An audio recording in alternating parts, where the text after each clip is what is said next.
Hi, everyone. Welcome back to another episode of Hockey Jersey Addicts. I am your host, Dan, aka Van Can Fan 75. And today I have the pleasure to be joined by a very, very special guest.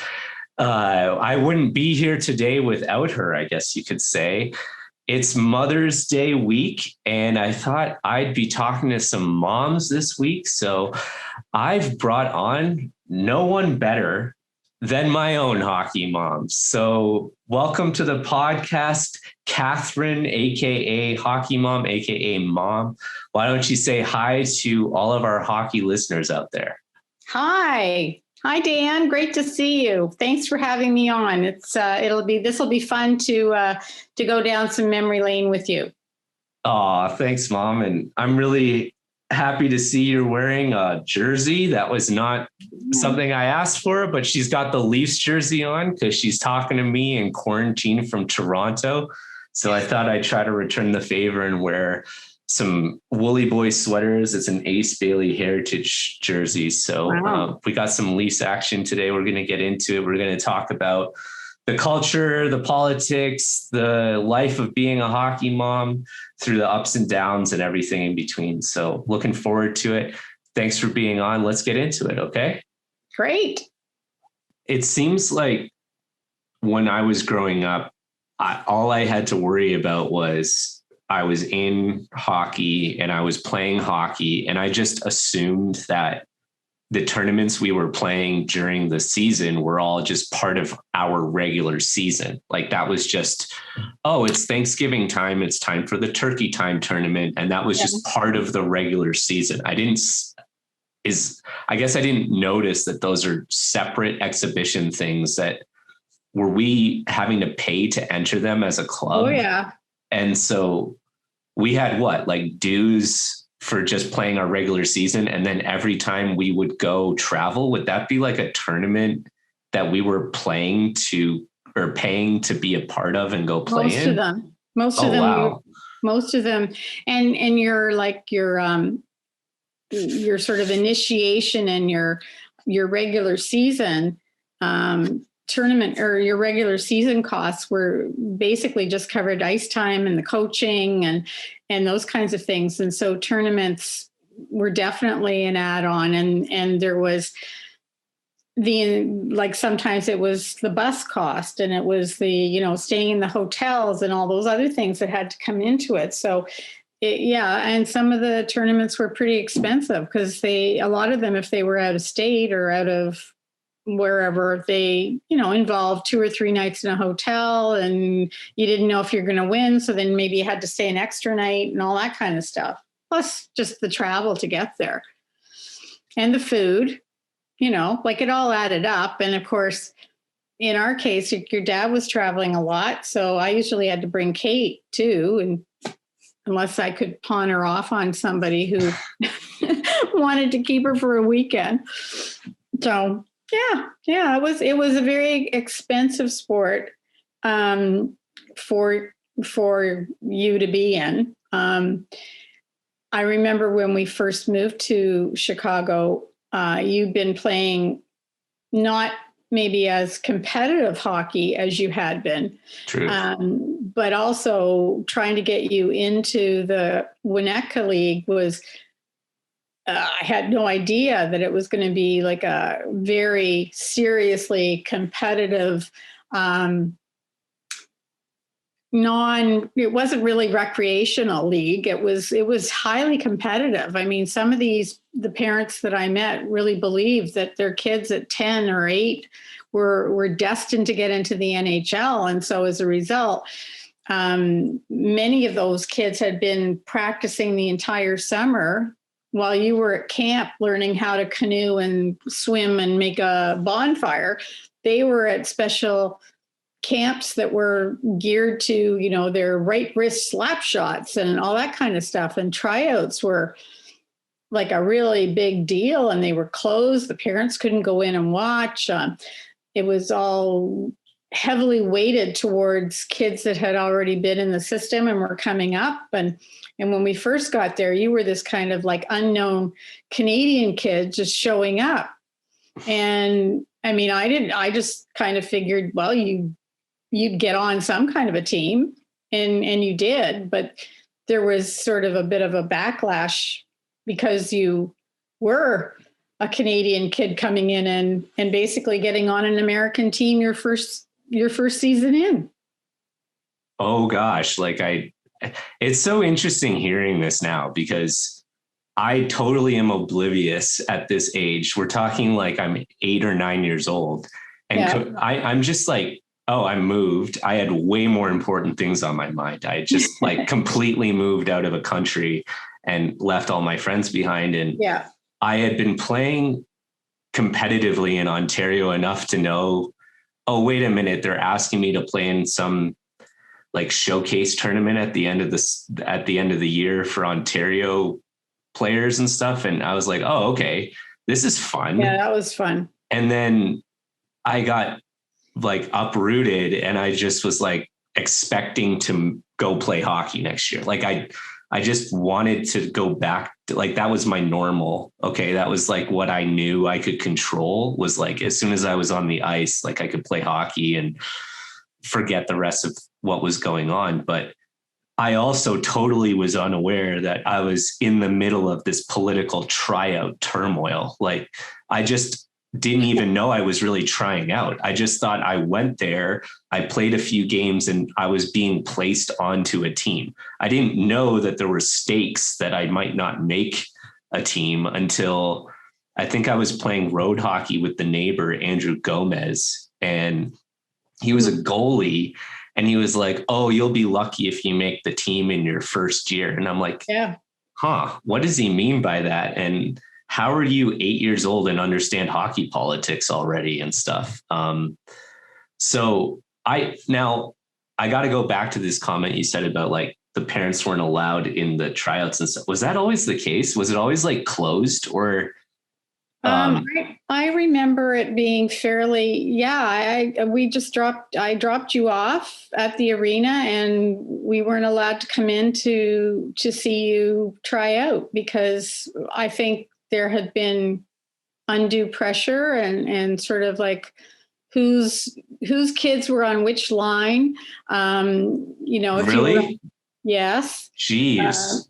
Who was going to be, sort of the first line and who were you paired up with? And I mean, word got out. So then the parents would stand around the parking lot. Of course, I didn't know anybody. So I'm standing there trying to sort of, hi, I'm who I am. And we just moved here. And, oh, yeah, okay. We've heard he's pretty good, that kind of stuff. And I mean, for me, it was just like, I wanted you so badly to get onto any team because I knew for you that having to leave and move was such a big thing anyway, that I thought if you at least get into hockey, you'll have something normal for you and you'll make friends and, your life will kind of go along in the same vein. But you probably, we learned after, would have made the middle team. But because you were brand new, they put you on I can't even remember that. Was it a color? Yeah, we had gold, silver, bronze back then. Okay, and so it was incredibly apparent in the first like 5 games I should not have been on the bronze team. No, and we knew you shouldn't have been on the bronze team either, but it was, I mean, you were on the bronze team because there were people who had gone to camp. I paid a lot for this. So they got on the silver team. And I eventually got up to gold. It took a couple of years, but yeah, that was weird. And you moved with some kids that were in that, the whole feeder system of they're going to make the NHL. That's super ignorant though. Like none of us were that good. No, I mean, none of you were. I mean, the thought that any of you were going to make the NHL was pretty remote to begin with. But some parents really believed and had basically set their own goals in line with what they wanted for their children and were living vicariously through their kids to, make the team they didn't make as a as an adolescent or as a kid. But that's true of any sport. Yeah, that's so true. And I mean, I come from a athletic family for sure. Like my dad didn't play hockey at a competitive level, but the guy is an Ox, and I think he was like rookie of the year in college football or something in Waterloo. He was pretty good. Like I know that, but just also in basketball and stuff. But the point was he didn't put the pressure on me from like strictly a lineage of hockey standpoint. Oh, no. I had like an athletic competitive nature to myself, but I couldn't go to my father to get my skills to be much better because he didn't get to that level in hockey. He could certainly give me hockey. No, he not really. And I mean, he could certainly give me incredibly important athletic advice from like, this is what you should be eating and you need to be rested and you need to like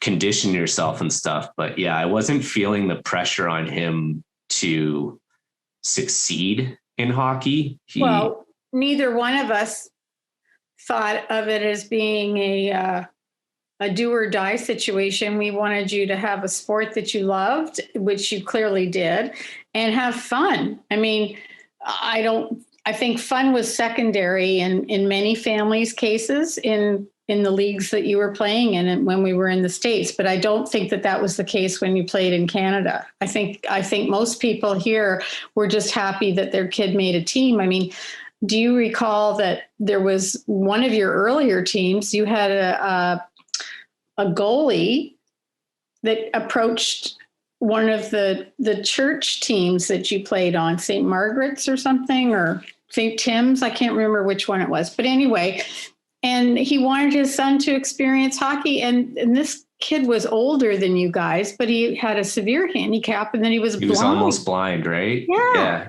And so you're thinking like, oh my God. I mean, there was sort of like, how can our kids be successful on a hockey team when the goalie's blind? And yet, even at the beginning of it, it was sort of, oh my God, this is just going to be the worst season ever, to also being a huge learning curve for everybody, because the parents, once they sort of understood that this was just so important for this little boy to be able to play a normal sport in a normal environment, that he basically had the entire parental group that would be watching him saying, I remember that. You know, and we'd all be cheering him and say, go to the left, go to the right, whatever. And I mean, his poor dad and mom, they were mortified at first because he was just getting pummeled by shots and all the rest of it. But I've often wondered sort of what happened to him in his life in general, because I think the fact that he was given that opportunity to be part of a team sport with a fairly severe disability would have given him a lot of encouragement to have tried, I hope to have tried a lot of things in life that he didn't think he was going to be able to do. Now, I can't imagine that would have happened where we moved to in the States as a possibility for that little guy. Yeah. I mean, I know there's feel-good stories all around hockey, no matter where we're at in the world. And I think that's a really good perspective, though. And I mean, I don't remember a whole lot about house league and select when I was a kid, because we moved to the States when I was 9. But I do remember it seemed like I was in some kind of like Tim Hortons type program where it was, if you could show up, you could play. But I do remember those ice times being at like 5:30, 6 a.m. or something like that. So was that like a common thing for years? Because I do remember also going to school after hockey practice in like 5th grade, maybe 6th grade or something like that. So, I mean, I'm sure you guys were pretty happy when we were old enough to get our driver's license for the late night hockey stuff that we had to deal with as teenagers. But when we're kids and you guys are already sleep deprived and you're like, oh, great. So my reward is I get to get up at 5 to take my kid to the rink. Wonderful. Like, what was that all like? Oh, it was awful. No, there was a lot. Well, and of course, again, it was the teams that were the lower end got the worst time, right? Okay. So there was a lot of a very early morning, but you know, talk about getting your license. You had to be 16 to get your license. There were a lot of years of hockey in there between then and when you started. The one thing I recall when you first started, you were playing because you had your friend Alan that was going to be playing. So Alan's parents, good friends of ours, and Alan and you were good buddies. So we thought, well, we'll go and try out for the same league. Oh, so smart. that we can help each other with carpooling, because at that time your dad was in a job where he was traveling Monday to Friday, almost nonstop. Mm-hmm. So, and that was through the Catholic churches that were near, like in the Toronto area. So there was St. Mike's, St. Tim's, Blessed Sacrament, all of those. And when you first came home and said, you know, Alan and I are going to try out for this, we didn't have any hockey equipment. I mean, we didn't have anything, right? You had a hockey stick. I had a stick that was like with a plastic blade on the bottom. Yeah, I remember that. And so I remember calling Lori Clark. Oh, yeah, sure. Because she had older boys that had played, and a daughter that played, and saying, I don't know if he's going to like this. I don't even know what I need to get. And she said, oh, just come over and I'll give you one of, I can't remember their kids' names, but Gordy or something. One of the kids' old hockey equipment bags, took it. And all I can remember is laying every single piece of equipment out on the kitchen floor, because we had a huge floor in the kitchen. Do you remember that? Yeah. Uh-huh. And having then to call Lori and say, I don't even know what order this stuff goes on in. Because I actually remember that. I remember standing in the kitchen with you, and it was like we were putting together a piece of furniture. It was like, all right, what goes where and in what order? I do remember this. And it was, I just remember looking at it all. I think somewhere I have I took a picture of the floor, and it was like everything was all over the place, and individual things and garters and tape for the socks and 2 different sizes of whatevers and the pads and it was mental. And then finally getting you into it all. And, you know, my little boy, who had hardly any meat on him at all of a sudden became like a Michelin man. Yeah, I remember that very well. I remember, and then when you were little, you couldn't tie your skates because they had to be really tight. So, I think, oh my God, my hands would just be like absolutely aching by the time I'd pull them tight enough. And quite often I had to have Dave Rowe would be there with Alan or something, and I'd get him to finish it off, and he could still get another inch out of them just because he was stronger and could pull them tight enough for you. So, there was all that kind of stuff. And then when we did get to the States and win in the other team, I can remember, how many times I'd go and get you from school, and we'd have like a practice up in Lake Forest or something. And I was carpooling, right? So picking up kids from all over. And when we first moved there, I got on the carpool, and I wanted to carpool because I didn't know how I was going to manage it with your dad traveling and stuff. So meeting the moms at Starbucks in Glencoe, and they said, okay, well, you can drive to Lake Forest, pick the kids up and take them to Lake Forest. And I said, yeah, okay, where's Lake Forest? And well, buy a map. You're going to need a map to know how to get there. Welcome to the neighborhood. Right. So I'm thinking like, okay. I mean, I didn't even know how to get to the Winnetka Arena when we first got there. I had to have somebody draw me a map from the house to get to the Winnetka for Arena. Perspective, I mean, I'm not super old, but still, we are talking about a time where you did have to either have a road atlas or you would go on to MapQuest and print out your directions before you left that. There was no because there was no GPS anywhere. But I remember, and if you were late, I mean, nobody was late but me, apparently, for picking up,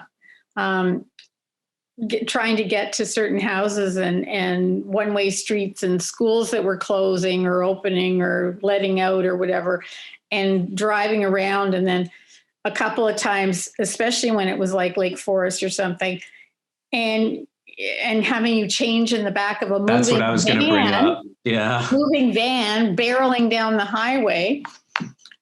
Yeah. Oh my God, that was nuts. I do remember those because the funny thing, the thing that made that so comical, besides it being incredibly dangerous, was we don't pay taxes for roads through tolls in Canada, but we did in Chicago.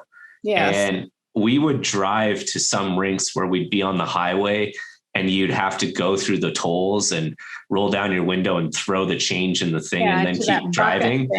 And I totally remember sometimes where, because of my height, I could almost stand completely in the trunk of the old Chevy van that we had. And I'd be like, and those windows are tinted, right? So what would happen was I'd be in the back and I'd be like halfway through getting dressed because we're so late. But then like another car that had been driving on the highway would like pull up behind us as we all got slowed down in the queue of paying tolls. And the looks on some of the people's faces from the car is like, what the hell is going on in there? I know. And then of course there was always the game or the practice or whatever it was for. And then we always went through a drive-through for food because you guys were starving to death after your game or practice. So then you'd have, 4 boys with smelly hockey bags in the van. I'm trying to drive with the windows open, and it's the smell of hockey sweat and hockey bag mixed with McDonald's hamburgers and French fries. Wow. Sounds awesome. It was fun. But it was, go ahead. No, I was just going to ask, but like, was it something that was embraced, or was it, like, I don't know how I don't want to put words in your mouth, but was there a moment where you're like, this is my life now, or something like that, or anything? Oh, I mean, yeah. I mean, I loved watching you play hockey. I absolutely loved it. It was because you were really fun to watch. You were you were an entertaining skater because you knew how to stop and twirl, and you jump over people, and you were just a lot of fun to watch play. And you scored quite a bit. You were a really highly motivated player, and gradually other parents saw that you were quite talented and that you did really well. But you didn't really let it go to your head to the same extent that some kids did. So I was really glad that you were grounded. And then as a result of you being so invested in hockey and the amount of time it took, which, I mean, in retrospect, I think of Caitlin and the number of arenas she was dragged to. And that part, I kind of, had there been more, like if one of us could have spelled the other off, that would have been different. Then she could have had more maybe given to her interests and time. But I'm sure that I paid for her university education in hot chocolate and popcorn from arenas. But no, I mean, I loved your hockey time. I thought it was really a fun time. And the hockey parents, some became good friends. I mean, they were the social group because a lot of your games were on weekends. They were quite often on a Friday or a Saturday. And so it's not like we were going out for dinners and and doing all the rest of it, our life pretty much revolved around your hockey schedule. Yeah, I think that's the thing that is becoming even more apparent to me as we keep talking, is the sacrifice the whole family was making. I mean, whether or not we were aware of it completely, but you and I are kind of observing hockey from a different lens now. You went through seeing me grow up in two completely different hockey cultures and countries. So, what advice do you have for hockey parents that are either going through raising a hockey player or are about to raise a hockey player? What do you think would be good advice for those people? Well, first of all, make sure your child wants to play. If they don't want to play, don't make them play. If they tell you they want to play and they make a team and then they don't want to play, make them go, because they still have to learn the responsibility of commitment. And if you sign up, you're letting a team down if you took a space of somebody who wouldn't otherwise get there. If your kid, boy or girl, loves it, encourage them as much as possible, but let them have other options in their life, because the chances of them going pro are very, very small. And don't pin a lot of expectations, especially your own, on them. And make sure they're having fun. Make sure that at the end of every game or the end of every practice, what they've gotten out of it is something positive, so that they feel that they're learning and they're growing.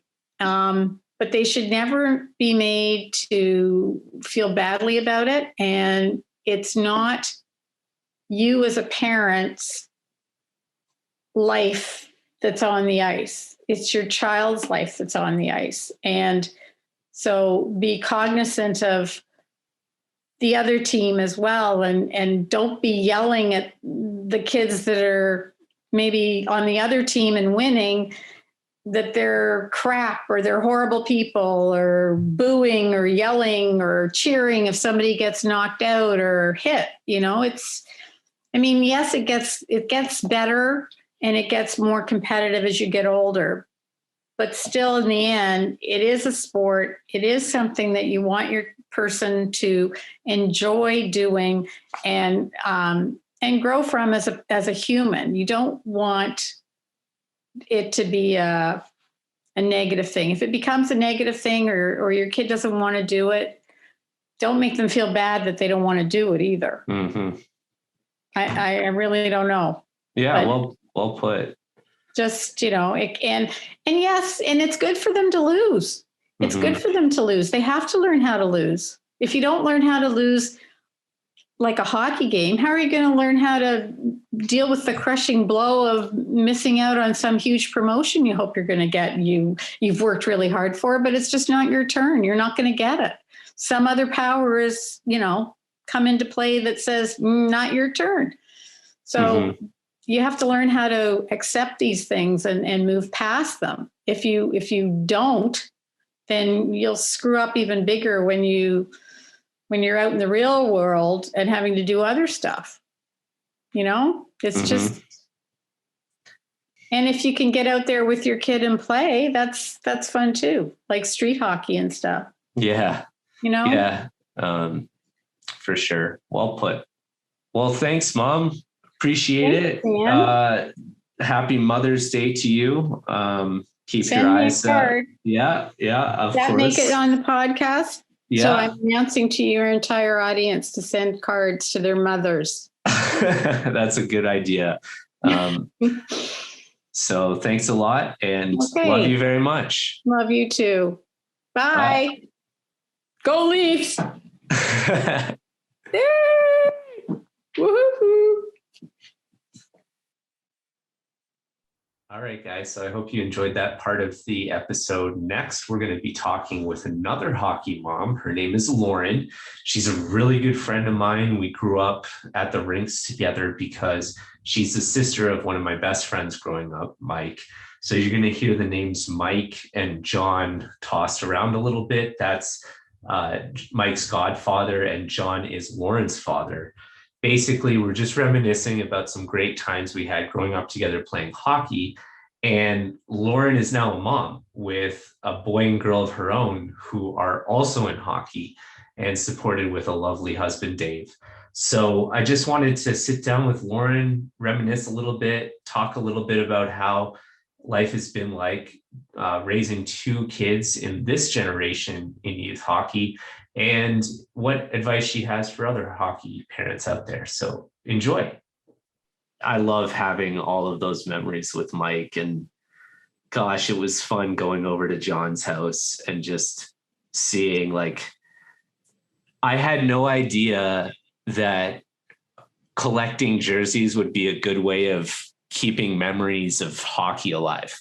Yeah, absolutely. And it completely changed like what I thought was a good way of kind of going about immortalizing my favorite moments of games and stuff, you know? Well, it's funny because, hold on one sec. Yeah. We even have hung up the first jerseys the kids wore. They both played for this. It was like the House C team here at the local. Dave coached. We don't even know what ARFCO is. It's like a packing company.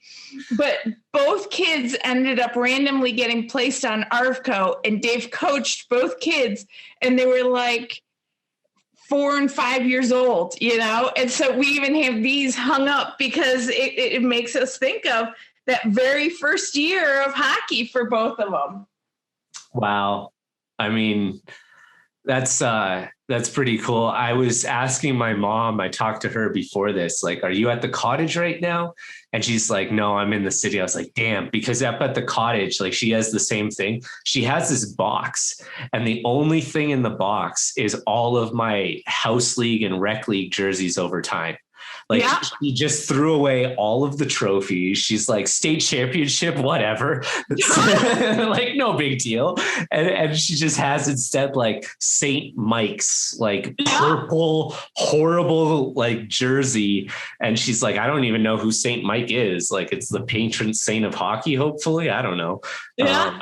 But yeah, we have Griff's first. He played, you can see the Broncos, the second jersey. So his first year he made the travel B team, and that's the Broncos. Okay. So that was his first travel team. Now he plays for the K Wings, which I don't know if you can see on the net. Oh yeah. Okay. The jerseys hanging I've there. heard of. That's his first travel A team jersey that he made that team. And he's still wearing his second round, but now Hunter now plays for the Broncos, playing travel B. So yeah, it's same thing that we retire them and we hang them up on the wall. Do they have any superstitions? I'll just get mine out of the way. I was not allowed to have an even number. That was like, you're going to get a bad season out of me if you give me something with like that. Is it they don't care, or is it like whatever? Oh no, they do. I'm looking. Hold on. I'll show you. Hunter's is the weirdest one. Hold on. All right.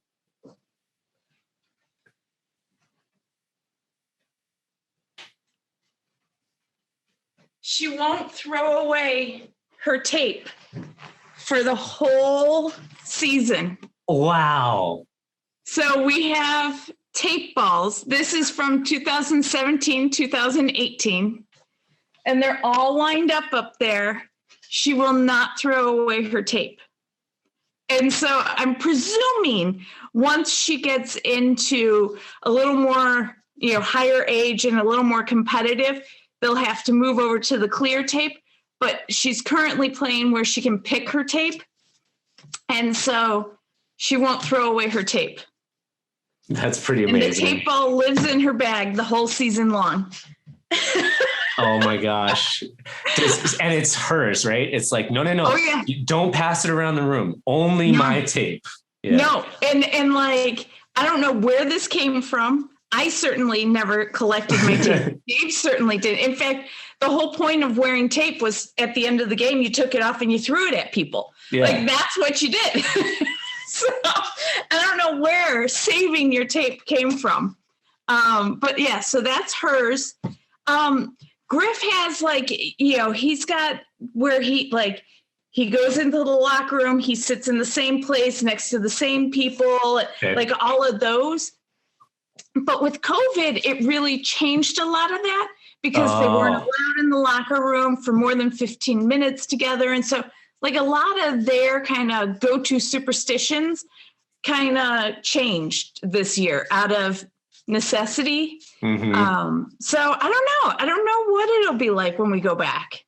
Interesting. Yeah. I mean, RIP locker room pump up remix. Like, damn, that was fun. I remember like a couple of years ago, you were like, hey, Griffin needs, or it might've been Hunter, like a pump up mix for the locker room. And I was like, it was weird. Like as I wrote the first one, I could then tell you what the next song was because I was like going through the playlist. Like I listened to every game before. I was like, okay, absolutely. Black Betty. Okay, Thunderstruck. Okay, Crazy Train. Okay. It was just it's so much more fun. So Griffin's 14 now. And so it's so much more fun because I'm not as concerned about curse words in the music. Like when I put that list out, it was like, what can we do that doesn't have curse words? Because all the good songs do. So now it's much easier to compile a good playlist. But it's funny. So we have it on the phone, and every year he just adds to it. Okay. And so it's since he started playing hockey, kind of like all the big songs plus, kind of all the go-to hockey songs. And so it's fun to like, we listen to it as we're driving, the 3 hours to the away game. And it's like, you hear it from the years past. And, I can't wait till he's like a senior in high school and we're still doing this. And, we're listening to the pump up, pop song from pump the jam, pump it up, the faces, move it. It's like, exactly. Griff's like, oh, this is a classic. And I'll be like, bro, you have no idea. This transcends time, man. This is like pre-Space Jam. It's like, there was a sequel. It's like, you mean the one with LeBron? It's like, no. Have you ever heard of a gentleman named Michael? Yeah, exactly. Oh man. And like, is there any hand-me-downs going on in this, like gear-wise and stuff? Oh yeah. In fact, so since we've been here, we have one family that we are insanely close with. And actually it was the boys who introduced the two families. And so Griff and Timmy are best friends. And then they have a daughter, Hunter's age. Hunter and Josie are best friends. Like awesome. They all just kind of found each other. They were all first year at the elementary school all together. And so they kind of found each other as the new kids. And they both happened to be siblings. And it worked out really well. They are also Chicago transplants. And so they are by far our closest friends here. And their kids also play hockey.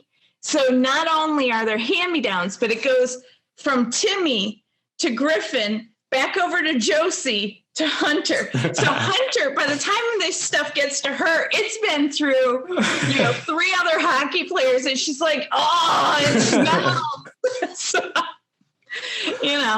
some things you just can't get, really out of the equipment. But we let her have her own skates and her own gloves. Everything else is hand-me-down.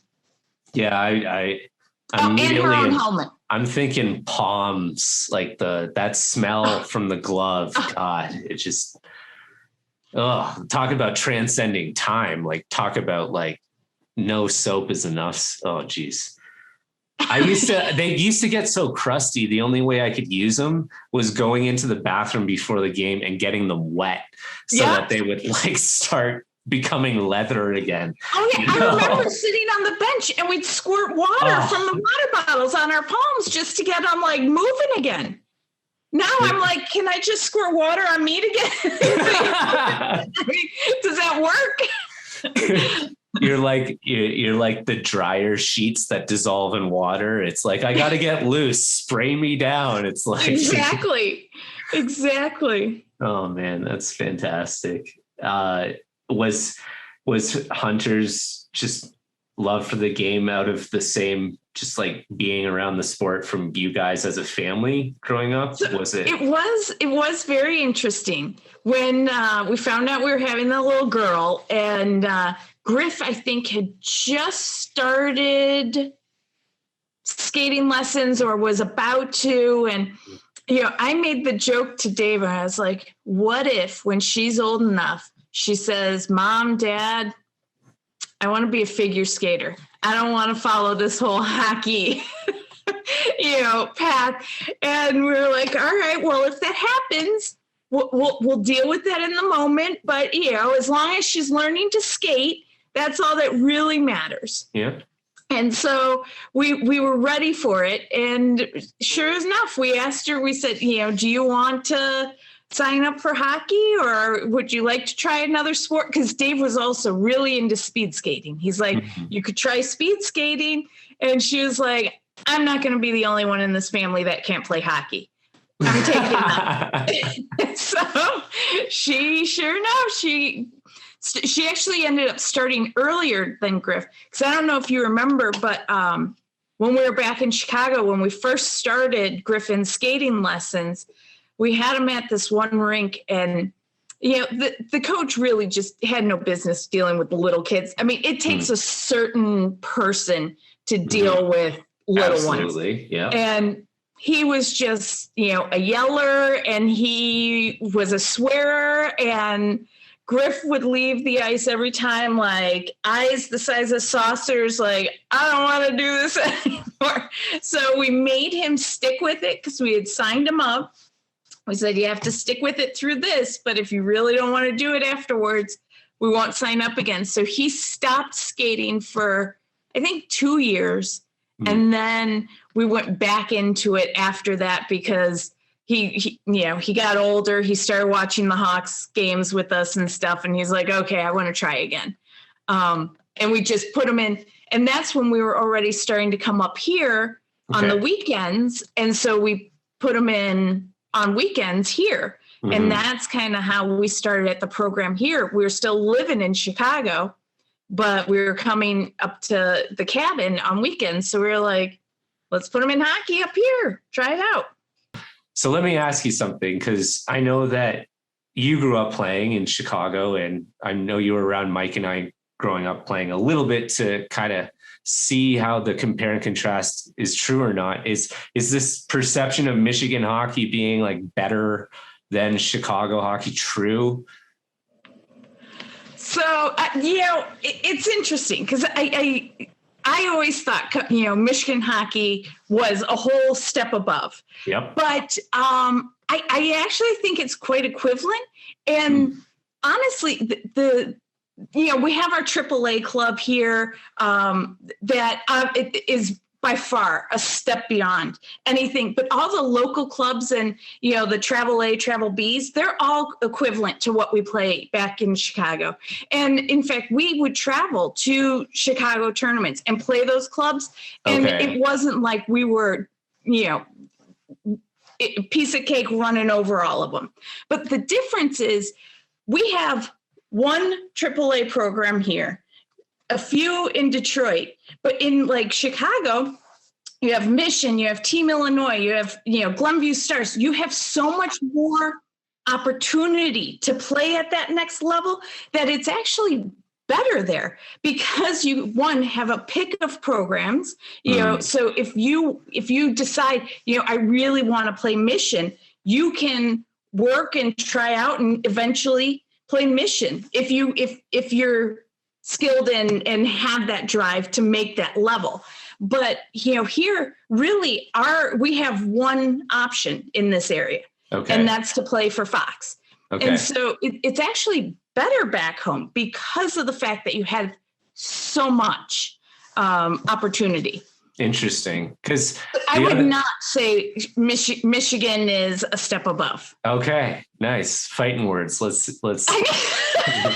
Oh God, should I have said that? But I will tell you, like the one thing that is very interesting is, so where we are in this smaller town, we have a lot of adults who made it to that level.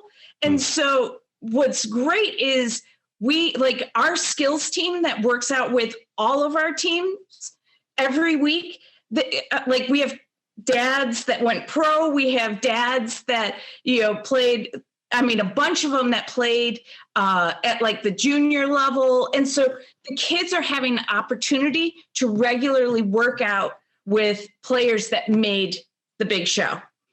Wow. And so that is where it's a little different versus like a bunch of volunteer dads, And so that from that perspective, I will say it's fabulous here. Oh, cool. I mean, yeah, it's interesting how when I was growing up, it felt like you played hockey and then you went to camp in the summertime. Yeah. Is it now you play hockey and you go to hockey camp in the summertime? So they really do push multi-sport. Yeah, they really want these kids to play multiple, whether it be hockey and lacrosse or baseball or whatever it might be. They really want them to have, multiple experiences. But like with Griff, he's 14, heading into high school, and he really has to decide what sport is going to be his primary sport, because now it's your full season and then your off season and then, your training. And so for our kids, at least, it really has become hockey year round. Again, with COVID, it's different, but like the year prior to COVID, like the boys, they all played their full season and then they went to Notre Dame sleepaway camp and they spent a couple weeks at Notre Dame, living in the dorms, doing the Notre Dame coaching staff, all that program, and loved it. In fact, we had them signed up to go again, and sadly COVID pulled that out. But I'm not sure what it's going to be like at the high school level, because from what I hear is they have a lot of summer camp and programs that they do themselves. But I don't really know. In fact, our area, our high school just combined with another high school here in the same town. So the whole team structure is different. And this was the first year of that here. So, but it was an odd year with COVID. So we're not really sure what it'll look like. But our kids are actually, Griff isn't even going to try out for high school as a freshman. He's going to stay in the COHA program, which is our local hockey program, and play out of there because it's a longer season than the high school season. So while he can do it, we want to keep him in the longer program. And I mean, I know that's what Mike and I did in freshman year. I think even sophomore year, because we were like late bloomers and birthday situations. Yeah. Interesting. I mean, I love this answer too, just because it's like a good perspective and look into kind of how hockey's operating now. I definitely felt like growing up, it was common to see one of our players like run into the locker room before practice, still kind of in their football gear.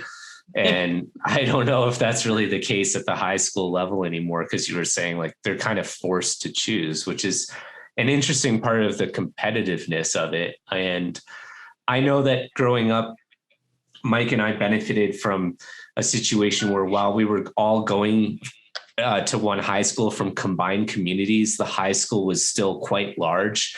And we actually went through the high school hockey program when they were adding more teams to help with the population getting larger, understanding that it was important to keep kids in sport and recognizing it was an affluent enough community to support it.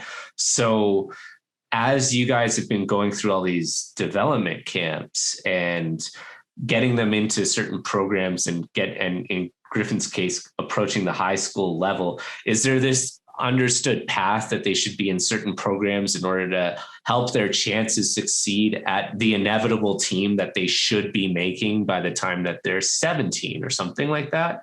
Yeah, absolutely. And it also depends on what your child's aspirations are. So, sure. We have a really realistic outlook at where our kids fall on the skill level. And so we really we want our kids to be able to play high school. We want our kids to be able probably to play like club hockey when they move off to college, but especially Griff, who we can really see, because he's 14 now, I can really tell where his skill is developing. And he's not a kid that's going to go off and play juniors and potentially play pros. He's just not. And so for him, we know kind of the path we're going to put him through. And so, we know what his current level is and what our aspiration of level is. And then there's all the other levels. And so we still push him to achieve the next level above where he currently plays. But to get to that, we put him in appropriate programs. So if you really think your child has the chance of playing AAA or going on to juniors, being recruited to go to one of the boarding schools out east, then you would probably put them in a program where you're sending them up to Canada, or, you're sending them to one of those boarding schools, summer programs.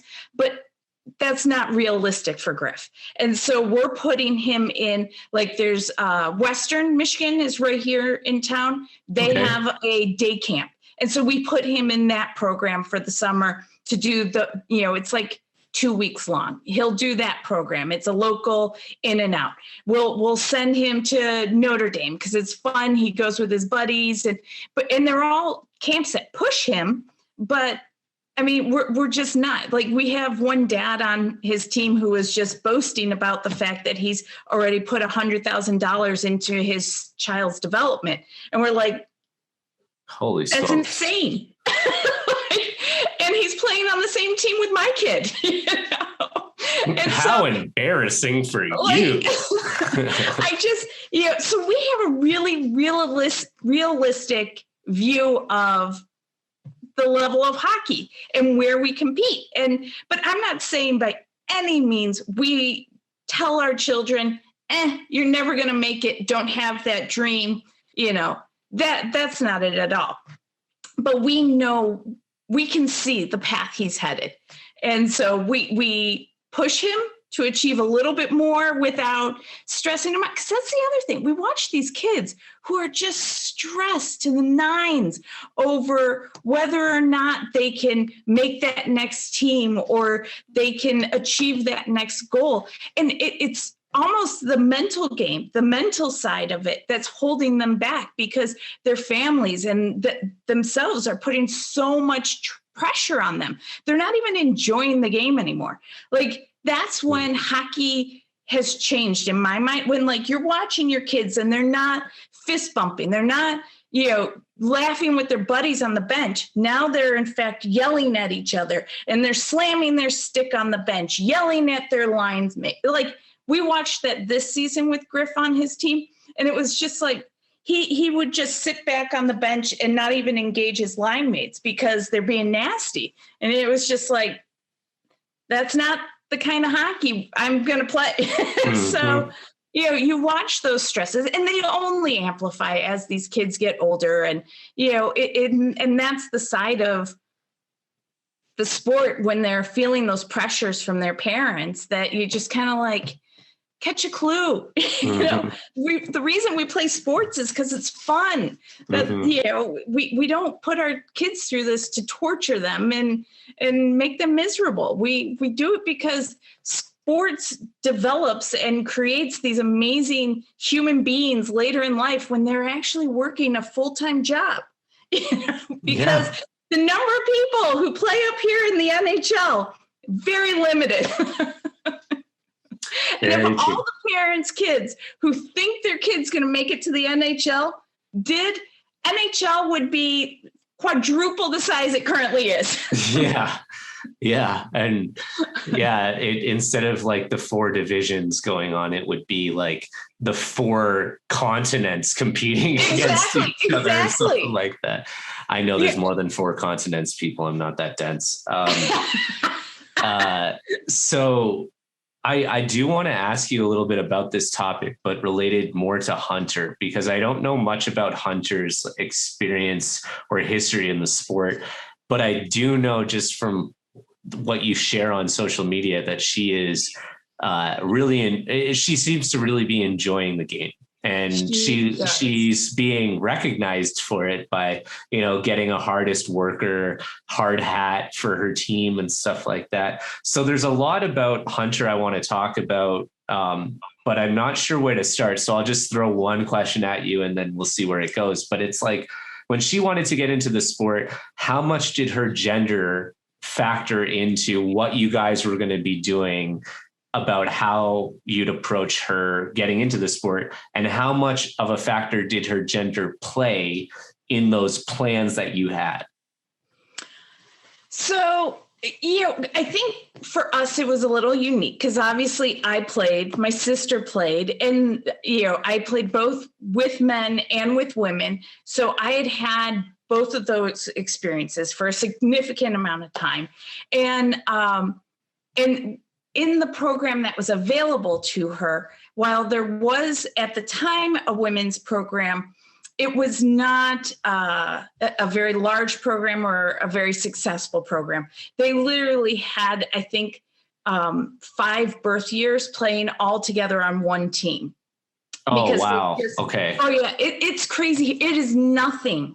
This is where I will say we are far behind Chicago when it comes to the women's programs here. There is one location, well, 2 actually, that have full women's programs, one being where they have the AAA team, and then another one just started last year and they have a full women's program. But so we knew going into it, she would likely be playing men's hockey or boys hockey, co-ed to hockey. Which we were open to because I had personally never had a negative experience playing co-ed. So I didn't have any thoughts or feelings about it one way or the other. And our co-op program here, the local program, is wonderful. They do a number of girls events just to try to bring more and more girls into hockey, just Very as cool. a sport in general. They have an affiliation with USA Hockey because we run an ADM program. And so they would bring in some of the USA Hockey reps from Denver, and they'd come in and they'd do events just for girls on the ice. So we knew Koha would be a fabulous place for her initially. And so next year she will be going into 12U, which is equivalent to Pee Wee, but we now call it 12U. Okay. And so that will be the last 2 years she'll really be able to play, because then we go into checking. And that's when the big decision will have to be made of whether we're going to stay co-ed or move on and play girls. And so including Hunter, because we always involve her in the questions, because she has done a few one-off, 3-on-3 tournaments with all-girl tournaments. And while she tells you, I want to play co-ed, she also really loves playing with girls on her co-ed team. So this past season, she was one of 4 girls. And okay. I kid you not, I would say the 4 girls were probably in the top 6 players of the team. All Great. 4. Wow. So the talent really fell on the girls this season, which was just, as a girl mom. I mean, that's super cool. Yeah. But it is I will also say it's a combined, so the B program is a combined 2-year program. And so she was a second year playing. So you hope that your second years are a little more skilled than the first years, but they were definitely in the ones driving the team. And so that was fun to watch.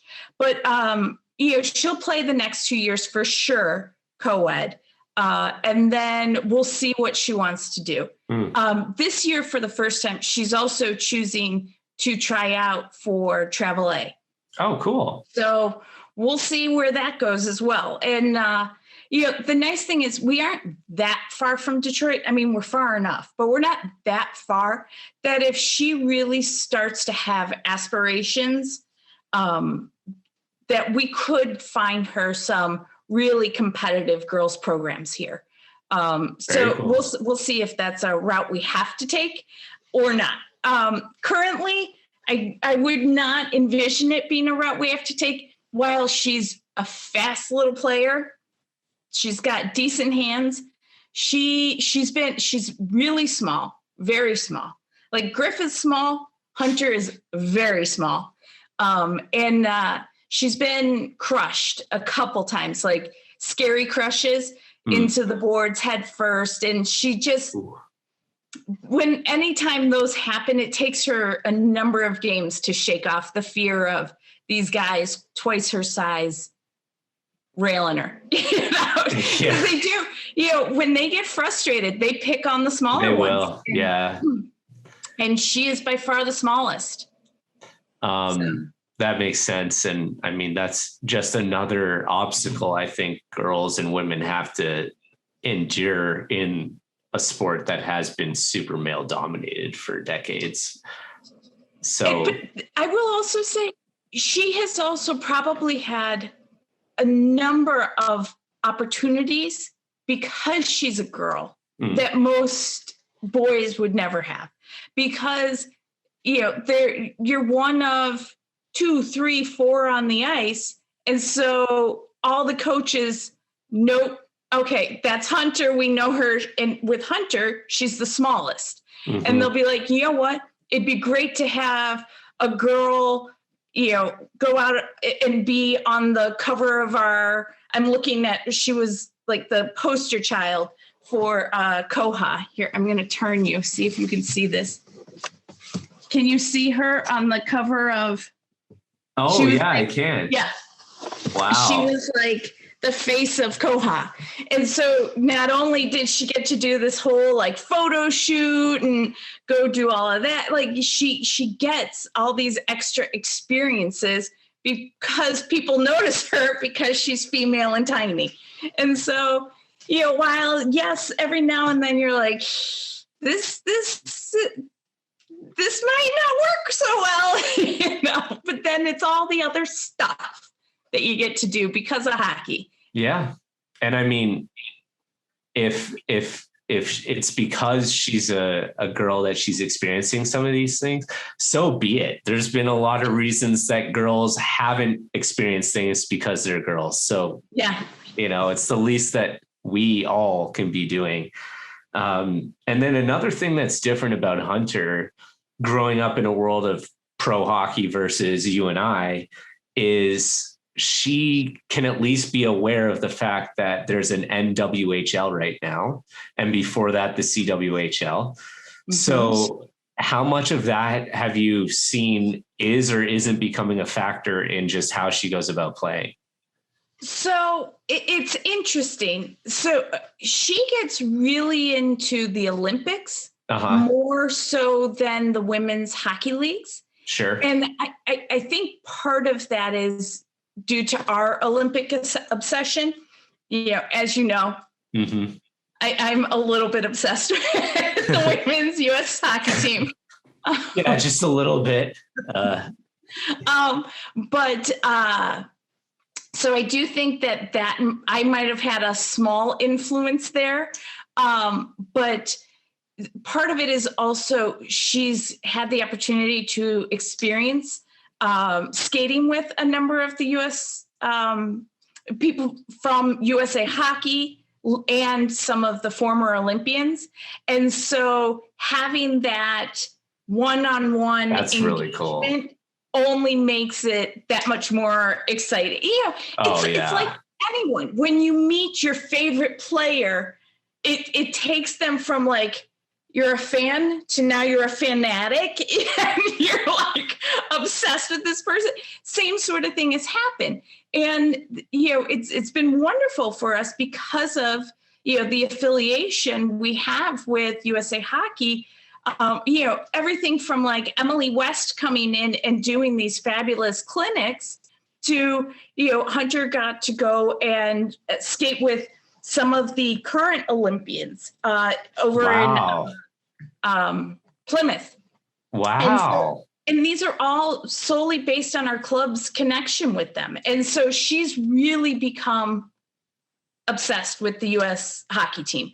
And so, quite frankly, if we are able to start to engage some of the women, because it's not really on TV. So she would have to be, trying to watch those games. Whereas like the Olympics, it's all aired. And so it's really easy.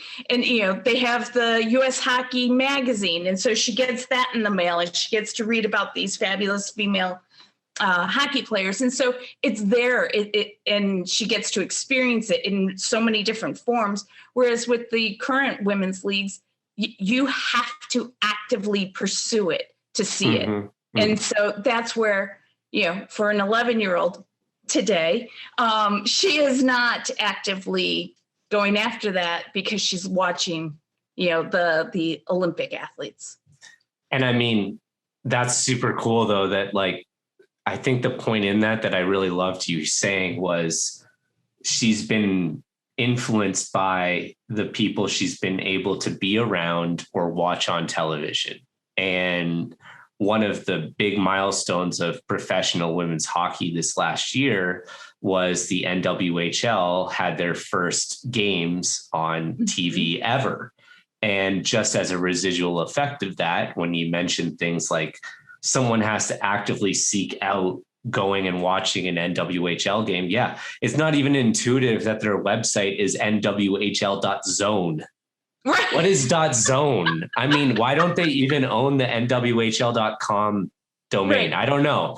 That's a completely different conversation. It's the point is like, it's super awesome that now we've got a little bit more accessibility to women's hockey now, because at the very minimum, we got a few games on the NBCSN network before it went away. And we all know that, well, not all of us, but there's been some significantly new hockey television deals that have just been signed at the NHL level. There's more NHL clubs partnering with the NWHL. And I just see women's hockey growing in general and being more accessible. And no argument, the best hockey, in my opinion, in the world is still a USA versus Canada hockey women's game. Like, oh my God. 100%.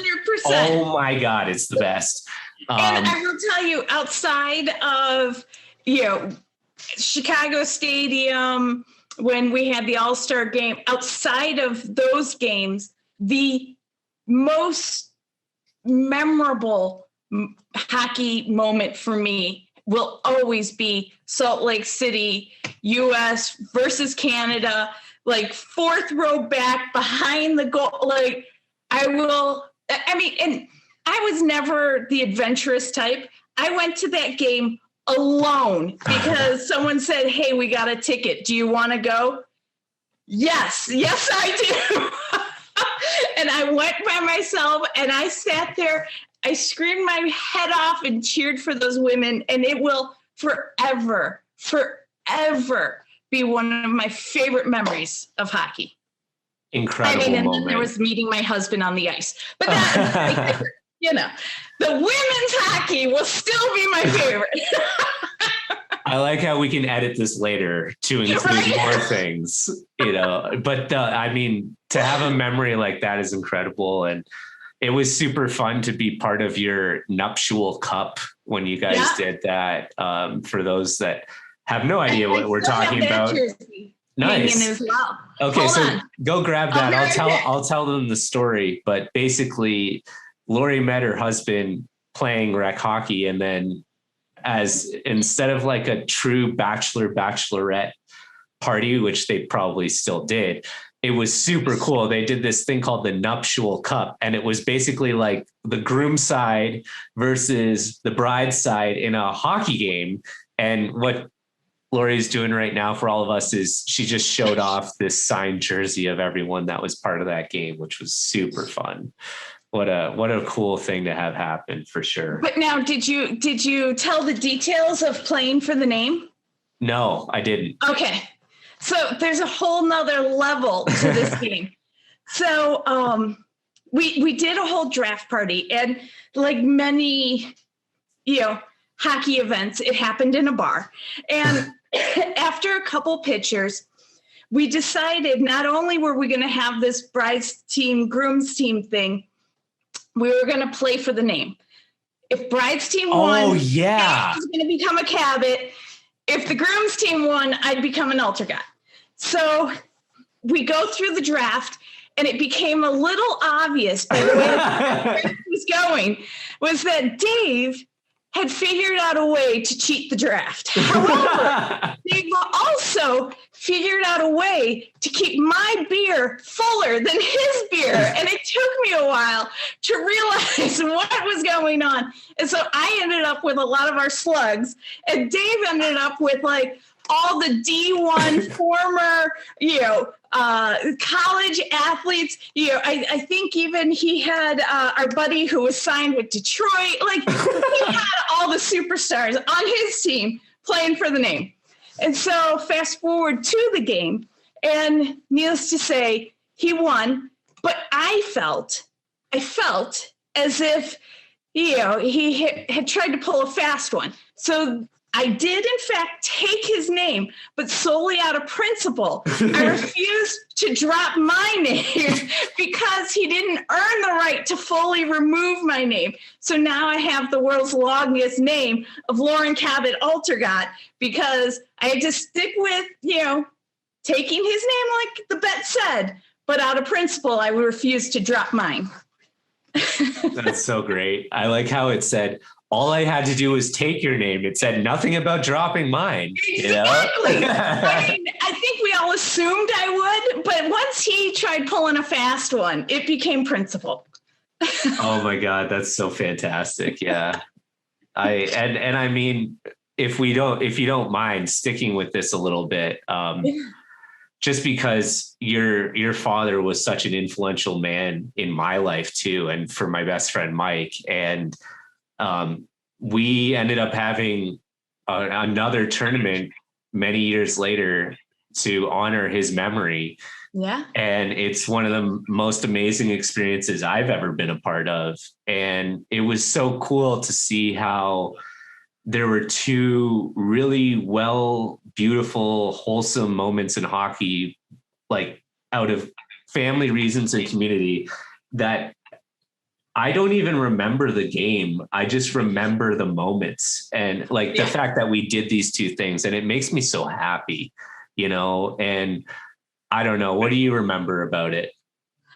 Well, so that event, it was both one of those moments where, you hadn't seen most of these players in a very long time, certainly not all together, because ultimately what happened when we kind of threw out there this idea of doing the Memorial Cup for my dad, my dad had been involved in so many hockey teams and so many hockey players' lives that we threw it out there thinking maybe a couple people would bite and we'd have like a quick, 4-on-4 pickup game with just a couple of us, and that would be it.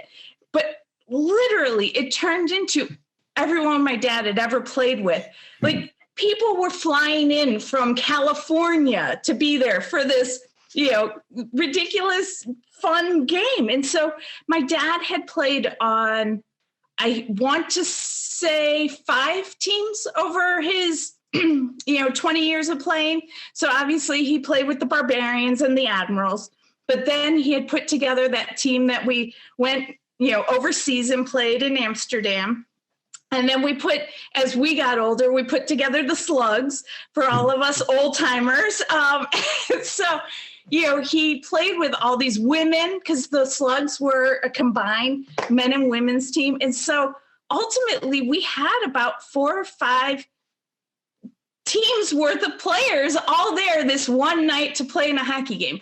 So the benches were ridiculous. Yeah, I remember that. Yeah. 30 people on either bench. Yeah. And, it's all people who hadn't seen each other in so long, or even some who had never met each other, sharing stories, mostly about my dad, but then also about our ridiculous times all together. Mm-hmm. Because we also don't realize when we're in those moments of, you're playing and you have this phenomenal group of people come together and you're just having the best time. You don't realize that that's not how it's always going to be. And not every team, every group of humans you're going to play hockey with are going to be that special. But then that moment moves on and you're playing with other people and you never quite have that moment again. So now you have all those people back in one room on the ice doing what you love doing with them.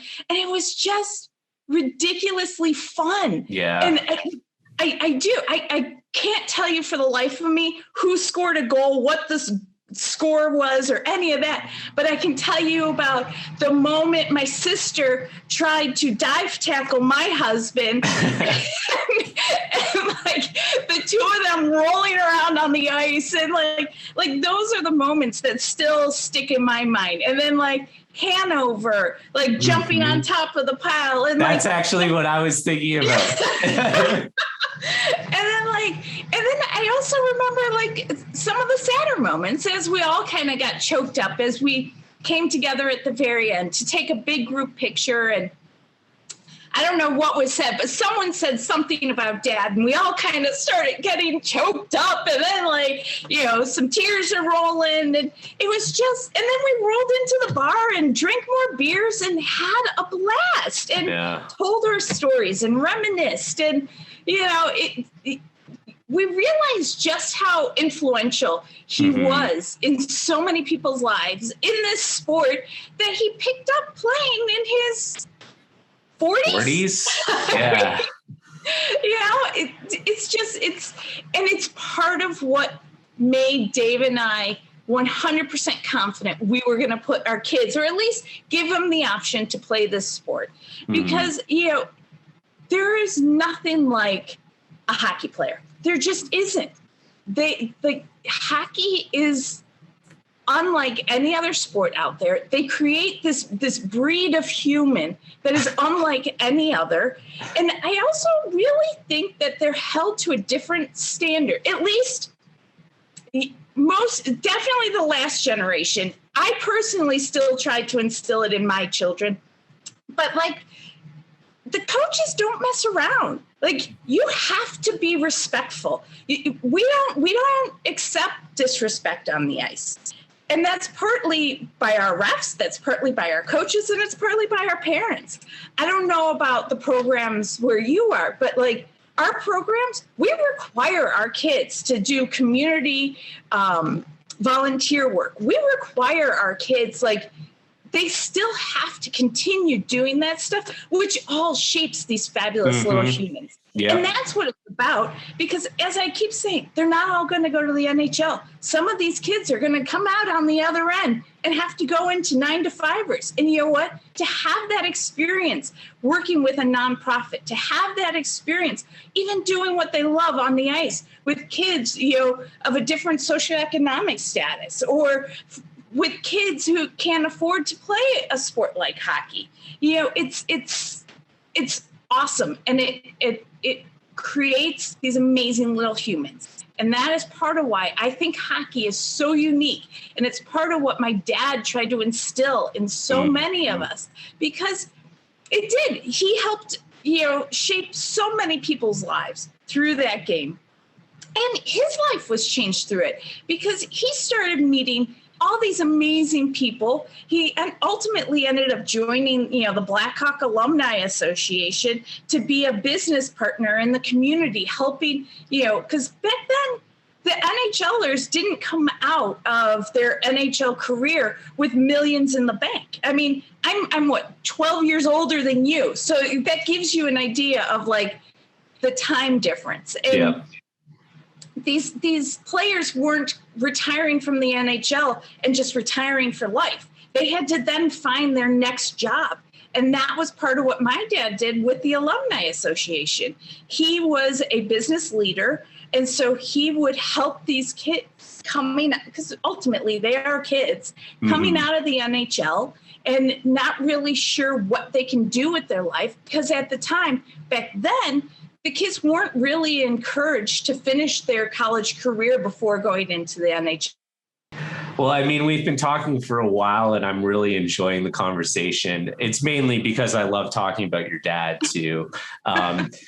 But I do respect that it's like a busy life as a hockey mom, and I'm super thankful for all of the time that we're doing. I don't want this to be our only conversation about the topic, but I do want to just say thank you so much for sharing these stories with me and reminiscing about the past. I sure hope within all of this time we find something usable for this podcast. But in all seriousness, what I love to do with people when I'm talking to them is just, and I think this really resonates with like the timing of this episode release, is just you've given us so much insight into like why hockey is a really great sport or a great activity to be involved in, regardless of the actual athletics involved or what you might aspire to as an athlete.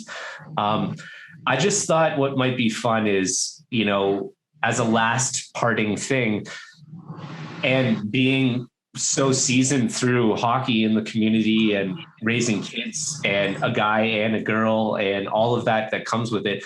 Like, is there any just general advice that you'd like to give to parents that are kind of going through this situation of maybe hockey entering their lives unexpectedly, or someone who's stewed in it forever and is just going through their next like chapter of it?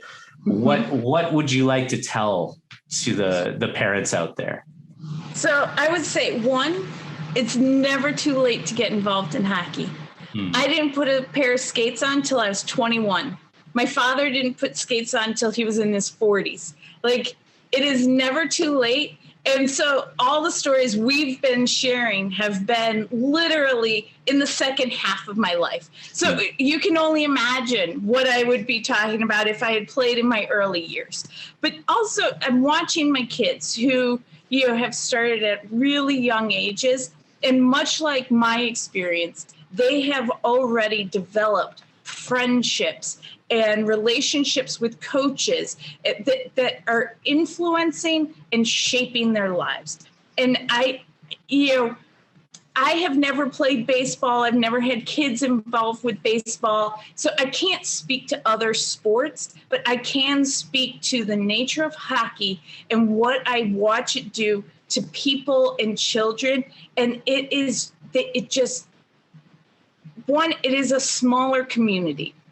While hockey is much larger now, it's still a smaller, united group of people. And typically, if you start talking to people from another team, you suddenly discover, you have people in common. In fact, now I have to go on a tangent. I'm sorry. So here's a funny story. So the very first year we were playing here in Michigan, we're at Hunter's, I think it was first or second game, and there's a dad from Hunter's team sitting next to us, and we're talking, and turns out he's from the Chicago area as well. And so then we're kind of talking about where we grew up, and he grew up playing hockey, and he mentioned the team he played for, and we're like, oh, that's funny. One of the guys we played with as an adult, who really close friend of ours, played on that team for a year and then moved over to a different club.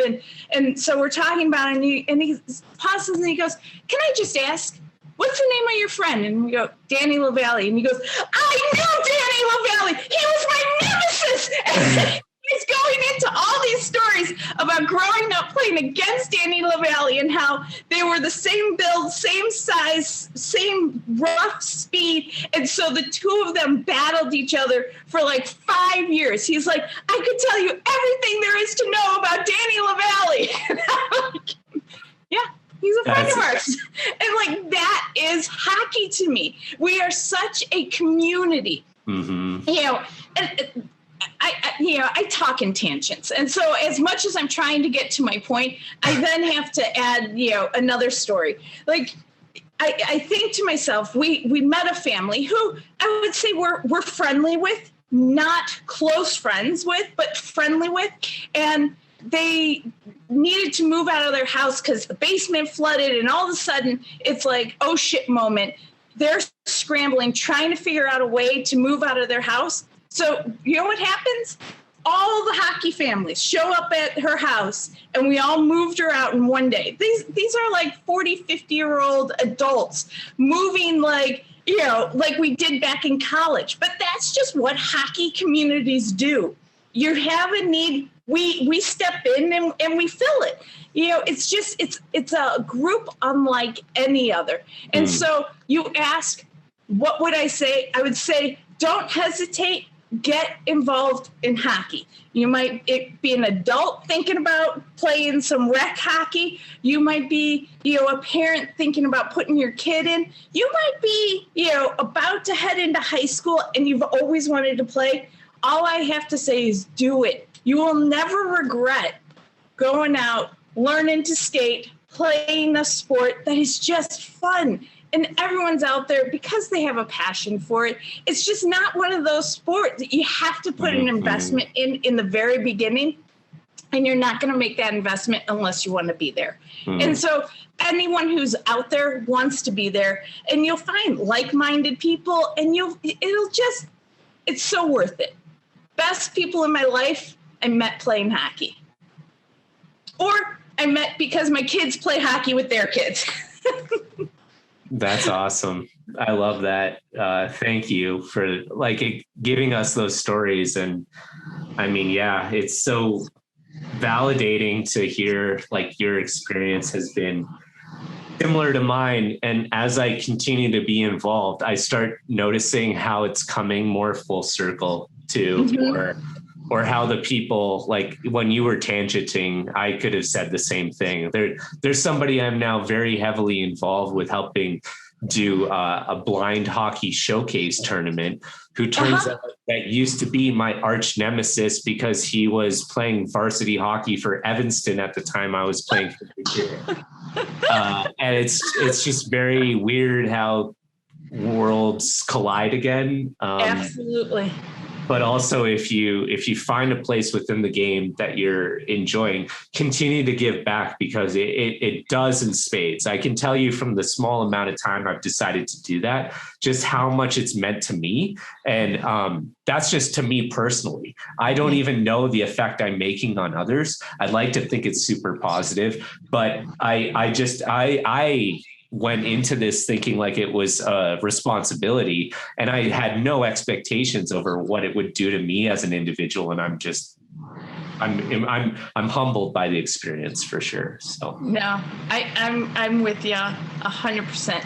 And the truth of the matter is, because I'm also a parent of a player, and so I know the effect that people like you, people who volunteer, people who go out and coach, or people who even just show up at open skate and work with the kids because they used to play and it's fun for them to get engaged again. Those moments have the biggest impact on these kids. It's unmeasurable how influential people like you who take those moments have on the kids' lives. Yeah. It's unbelievable. It's so true. I'm just flashbacking now to practices where the AAA player came back and worked with the coach, and then the scrimmage at the end, and you're the one that steals the puck from the older guy. And it's whoa, it all matters. All of it matters. Even just the smallest thing, like a fist bump. When Hunter's out there playing with Griffin's friends, who obviously it's huge talent gap from a 10-year-old girl to a 15-year-old boy, huge talent gap just based on age. But the moment she does something, there's that glimmer, because you always have that moment of greatness. And when they acknowledge it, you can read it across her face. She lights up like a Christmas tree. And it's just like, those are the moments that like that 15-year-old boy has no clue how impactful, like running over and, you know, bopping her on the head or fist bumping her had. But that's what she talks about for the next 48 hours straight.